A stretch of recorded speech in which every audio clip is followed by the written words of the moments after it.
उसके बाद आप प्रशासन किस तरह की व्यवस्था में लगा सकते हैं? पहली बात तो शासन माननीय मुख्यमंत्री जी की ओर से और हमारे प्रशासन जो भी हमारे उच्च वरिष्ठ अधिकारी हैं उनकी गाइडलाइंस और डायरेक्शन के अनुसार हम आपको बता दें कि हमें अपनी निर्भरता यानी कि सरकार की अपनी निर्भरता प्रशासन के द्वारा वही दिखानी है, वही करनी है, जिसमें पूरी जितनी हमारी रिक्वायरमेंट है उससे ज़्यादा हम लोगों की सक्षमता है और उसे हम पूरा करने जा रहे हैं।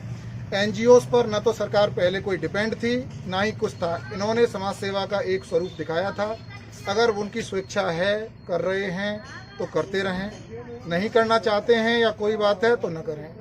लेकिन शासन का एकदम क्लियर कट इंस्ट्रक्शन है कि हमारी धीरे धीरे इनसे डिपेंडेंसी खत्म होनी चाहिए। हम अपने लेवल से पूरी चीज़ों की व्यवस्थाएं करेंगे। उसके मूल बिंदु हम बताना चाह रहे हैं।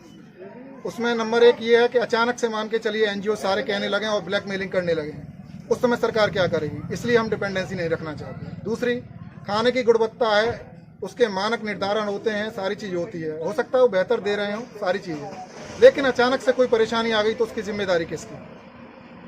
और इसके बाद मान के चलिए उन्होंने कहीं पर जहाँ बंटना है वहाँ न बांट के कहीं दूसरी जगह बांट दिया, पास का मिसयूज़ किया या कोई और चीज़ हुई, तो कई ऐसी सारी चीज़ें आती हैं जिससे एनजीओ हो सकता है।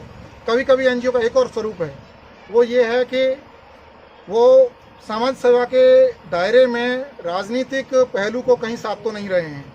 ऐसे सारे प्रकरण को देखते हुए शासन और प्रशासन ने अपना एक बीड़ा पहले से ही उठाया हुआ था। सिर्फ हम ये चाह रहे थे कि कहीं ये ना कहें कि हमें समाज सेवा करनी नहीं दी जा रही है, इसलिए हमने इनको पूरी तरह अलाउ किया हुआ था।